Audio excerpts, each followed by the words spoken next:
Hello, friends. This is your friend Kenzie Dodds, and I'm joined by my friend Kelly Vaughn. Say hi, Kelly. Hi, Kelly. That's Sorry. great. So Kelly is an awesome person. She does all kinds of things. Really great person to follow on Twitter, especially if you enjoy laughter. Kelly, if you could just introduce yourself a little bit, and so we get to know you, and then we can jump into our chat today. Yeah, so I am Kelly Vaughn. I live in Atlanta, Georgia, with my husband. Most of my time is spent running a company called The Tap Room. It's a marketing agency specializing in Shopify. When I'm not doing that, I am probably recording a podcast or running my own Shopify store. So I spend a lot of time mainly in the e-commerce space.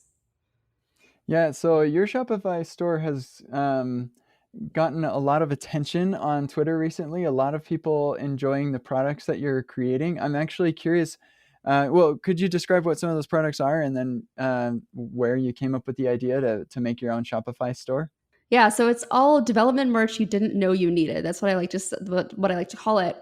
It's all a print-on-demand service, and the whole reason why I created the store was because I wanted to learn more about what's called headless commerce. We do a lot in the Shopify space in my business, and headless commerce in the Shopify realm basically means that the store's data is all stored on Shopify, but the front end of the site you're interacting with is not actually Shopify. So it's connecting the two of those, a different front end from the back end. So I created my own Shopify store just so I can figure out how headless commerce works on my own personal site, which is built on Gatsby.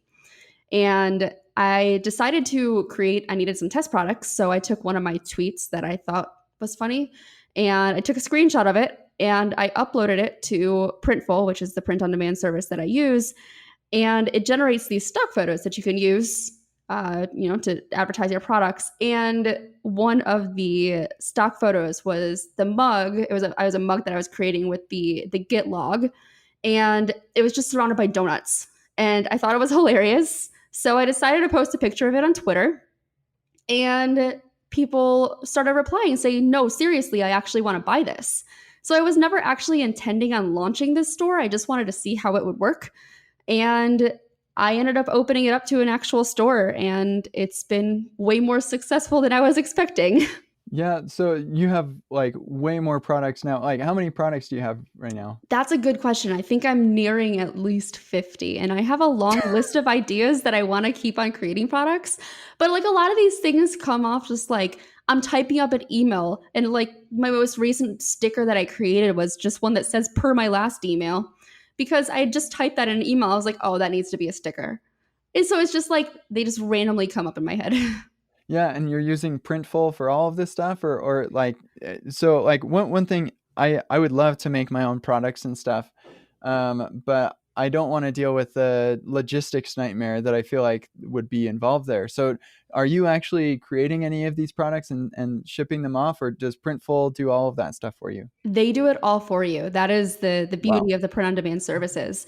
I use Printful, I use Printify for some of my items, and I use T Launch for the mouse pads.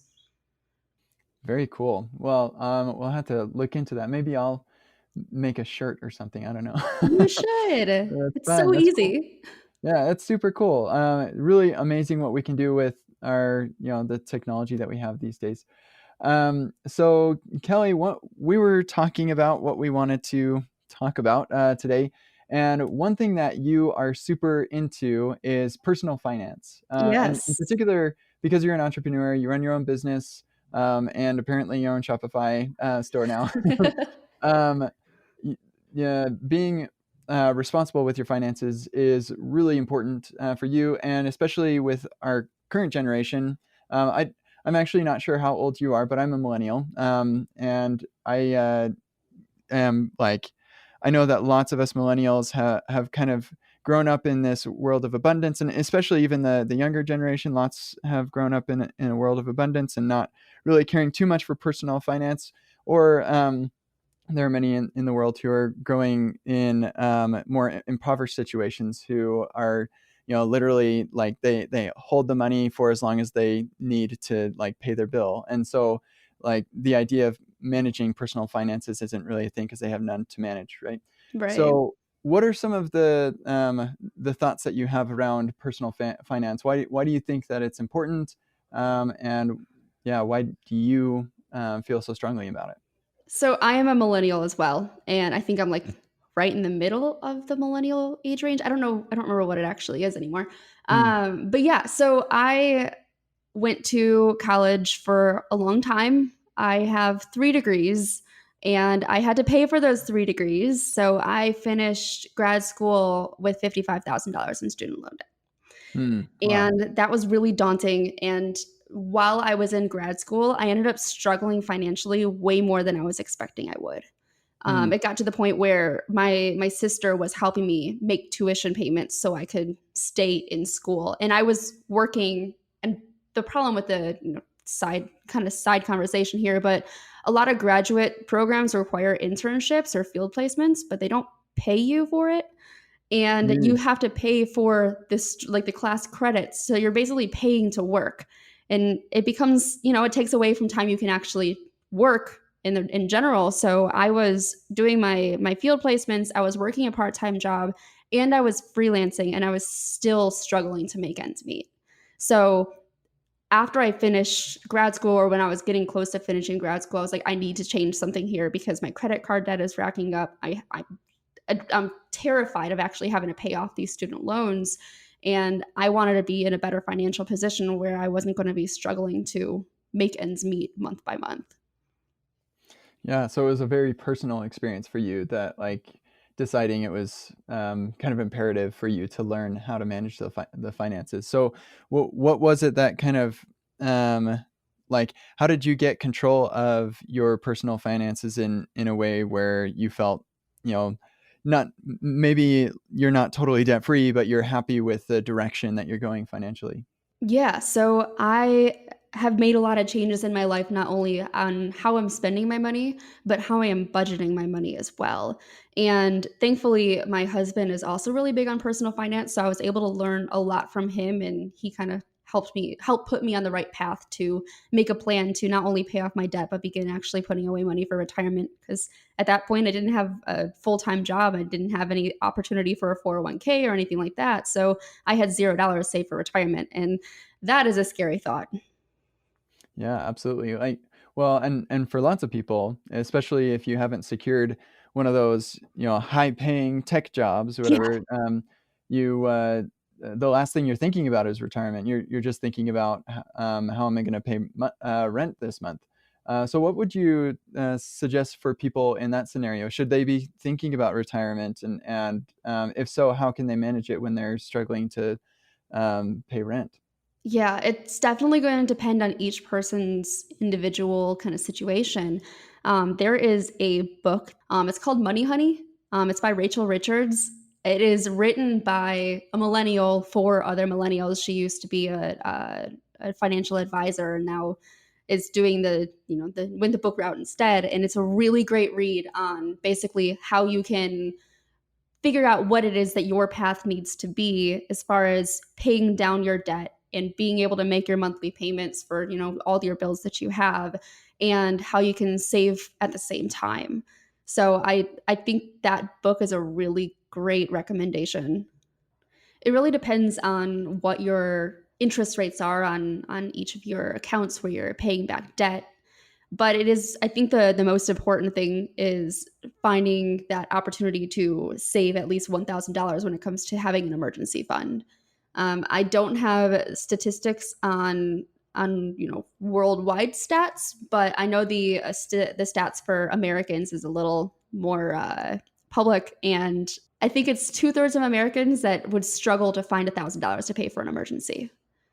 That's like a significant portion of the American populace.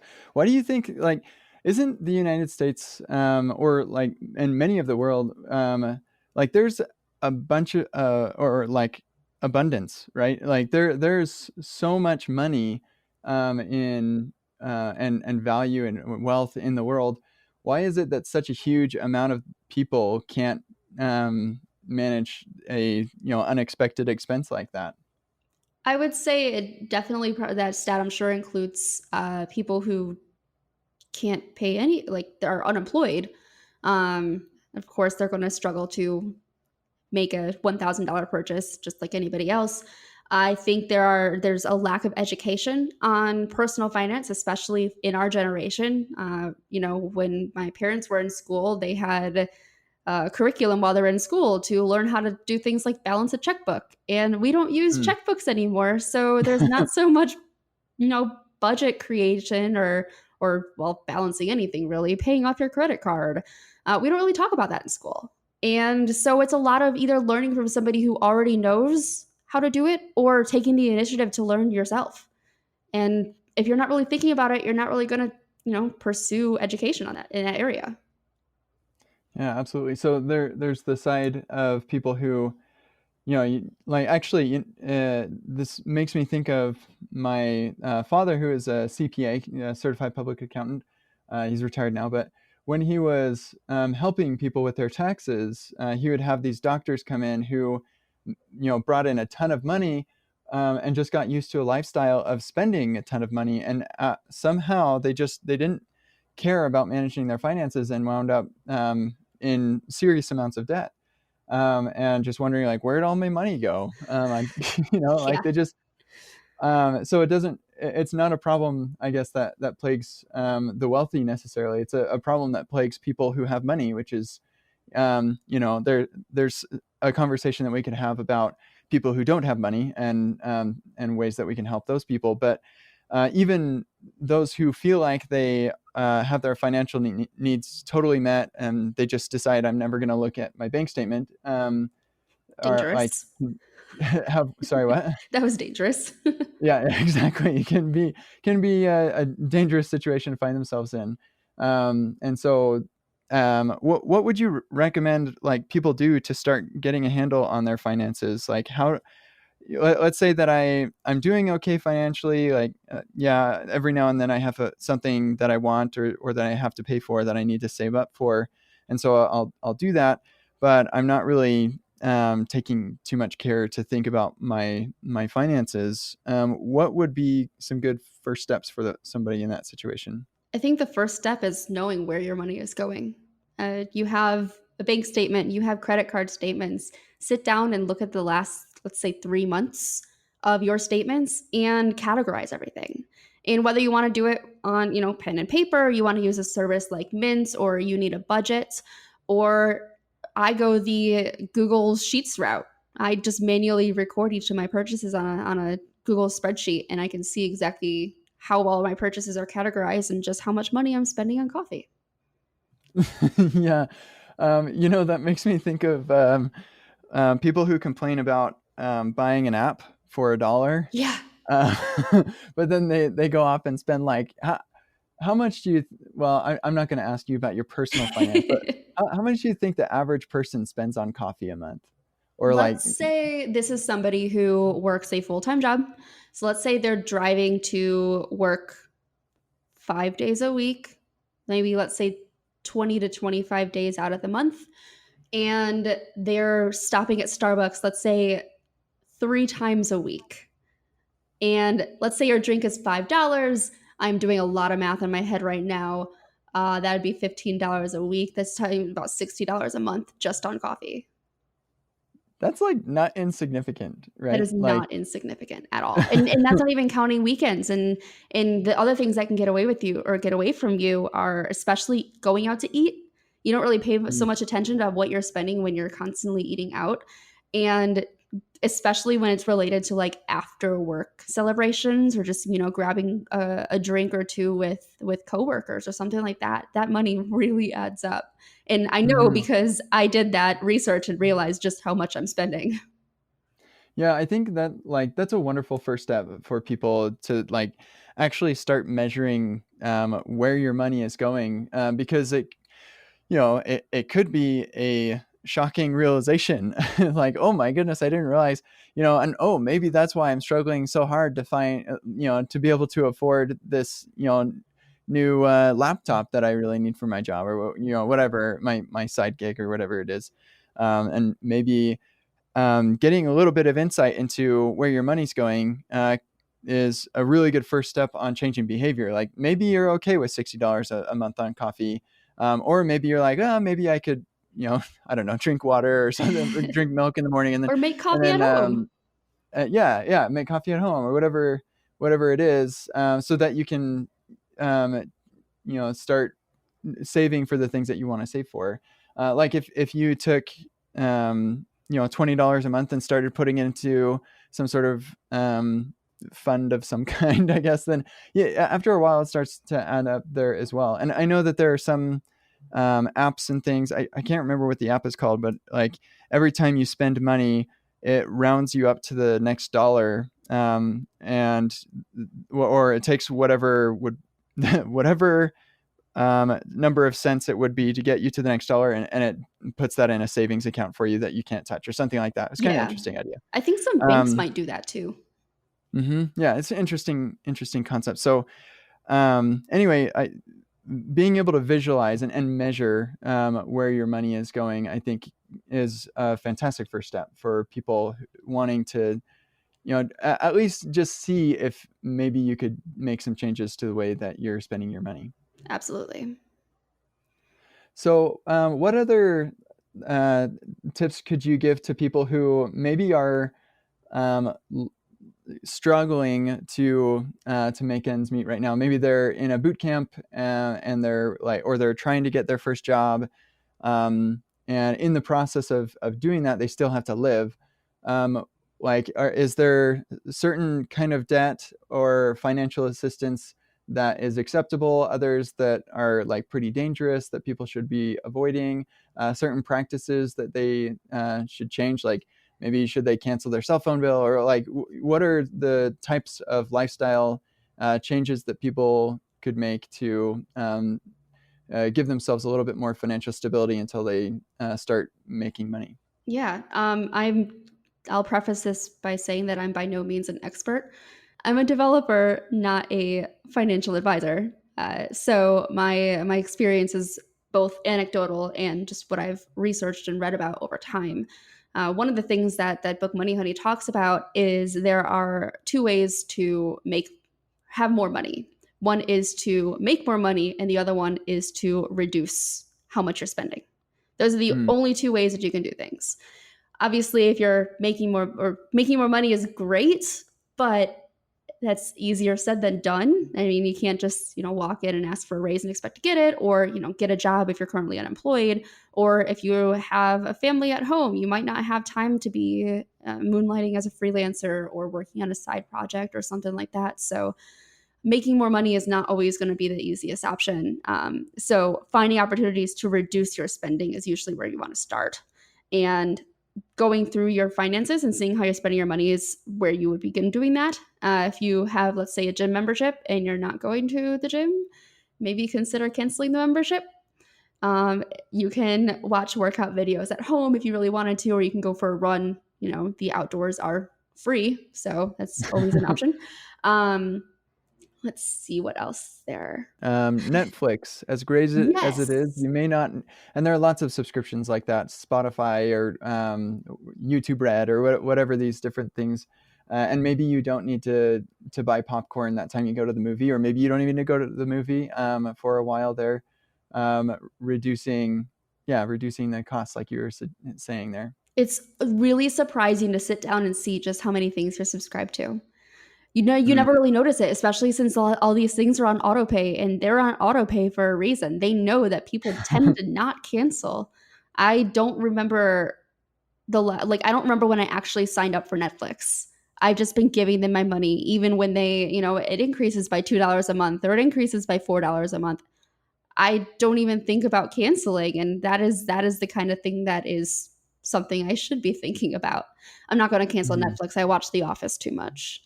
Yeah, I just finished it a little bit ago. It's yeah, it's fun. Good, so it's time to Uh, start again.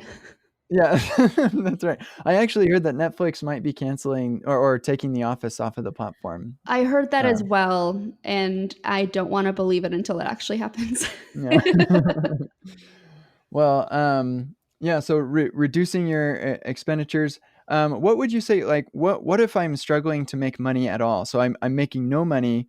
What are some ideas for, maybe I'm looking for a job, um, but in the process, side hustles can be pretty lucrative. So as an entrepreneur yourself, what are some things that people could do while they're waiting for their product job, or maybe in lieu of a product job, that could, help them to earn the finances so that they can start caring about personal finance? Yeah, the most common ones that I see people talk about doing are, the Ubers, the Lyft, Uber Eats. Um, there are sites like Fiverr and Upwork where you can list tasks that you can do. There's also the site called Task Husky. When I said task, that's when I thought of it. There are a lot of these various websites or just like service industry kind of like gig economy businesses out there that you can find one that works within your schedule. Some of them don't require you to be, out on the road, for example. So you can work from home when you have, I don't know, 30 minutes available to do something. Of course, it's really it becomes more difficult when you are raising a family or, you know, you have other obligations that you have to tend to. So that is the hardest part about recommending side hustles because not everybody has the luxury of additional time to do a side hustle. That's the hardest part.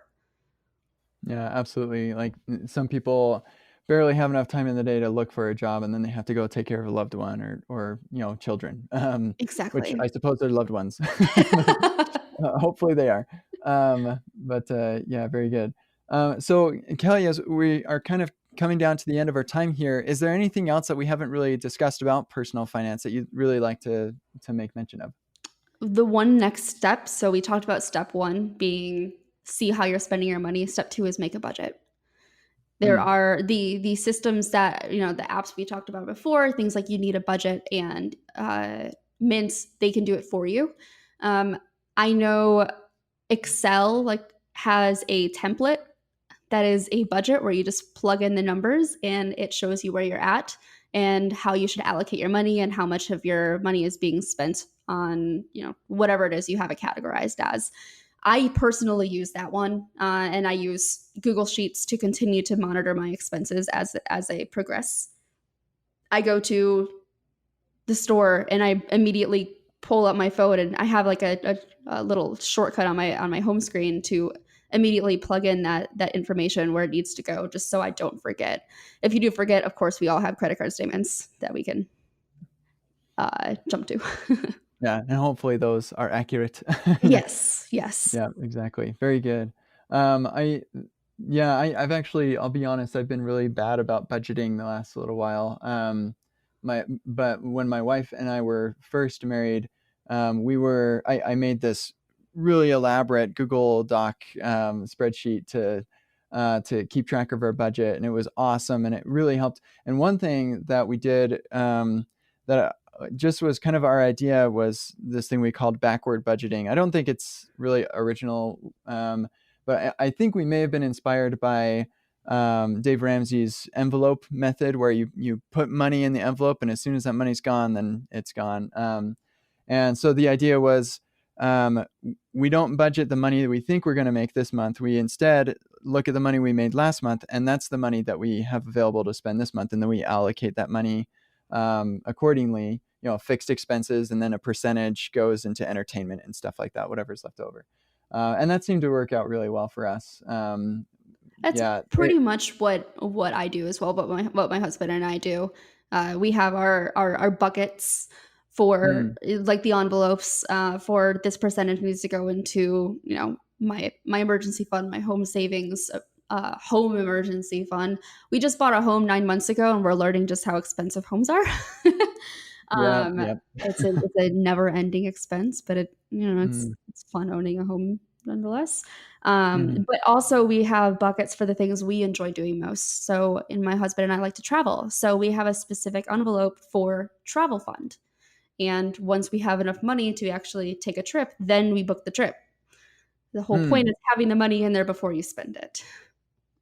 Yeah, absolutely. Like living within your means, cutting out the things that you rack up enough of these subscriptions, or you add enough of these commitments for trips and things, and eventually you're spending more money than you have, and you start hoping that you don't lose your job. Well, of course, like nobody wants to lose their job, but like Right. it would be you have nothing to fall back on if you do, right? And so being cognizant of that, and people are saying we're on our way to a recession, so probably be a good time to start patting yourself a little bit more to prepare for events like that are totally out of your control. Yeah. And since you mentioned Dave Ramsey, it actually is worth plugging Dave Ramsey's Total Money Makeover as well. He has a book. Mm, It's if you're in debt and you're not really sure what steps to take next.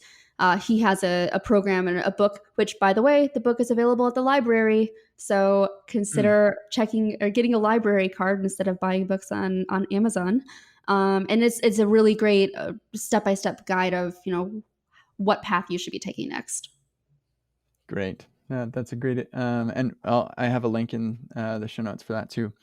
Cool. So, Kelly, it's been a pleasure to chat with you. Our call to action for people is for your first step on making this improvement to your life is to find out where your money has gone the last 3 months. So, however you want to do that, whether it's a spreadsheet or use Mint.com or whatever you want to use to kind of categorize your expenses. Just go, if you haven't been keeping track, that's okay. Look at your credit card statements or your bank statements, whatever, and categorize all of your expenses for the last 3 months. You will probably be shocked. So, Exactly. well, great. Kelly, it's been a pleasure. What's the best way for people to connect with you online? You can find me on Twitter at KVLLY. That's probably the best way to find me online. Great. All right, Kelly, thank you so much. It was a pleasure to chat with you, and I wish you the best. Good luck, everybody else, and we'll see you all later. Bye. Bye.